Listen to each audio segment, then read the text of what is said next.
Allah'ın adı, Nurani Hətəm qardaşları. Natasya Natan bala. Ay maşallah. Nur bir neçə çəkiliş elədik. Mələ 2 dərsə nədir ki? İnşallah qabaqda çox işlər görüləcəkdir. Yanlı söz səndə.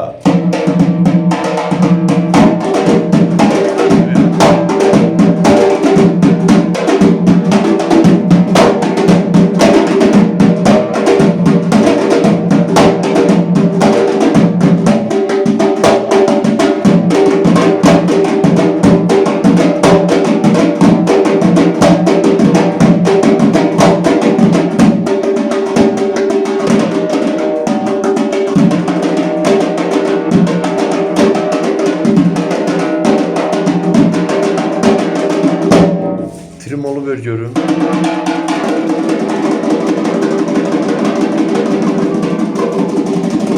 Sağlı sollu trimolun nuru nətər verir?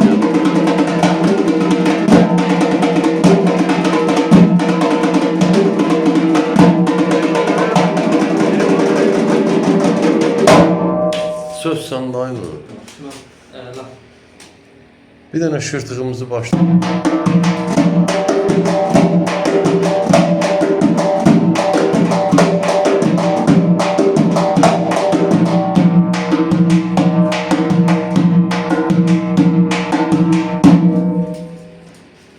Budur. Elibala Məktəbi Gəncə, bax, budur. Evləniz müəllimi yaşayış yeri, Gəncə şəhəri, iş yerimiz Dəmir Yolçular Mədəniyyət Sarayının qapısı.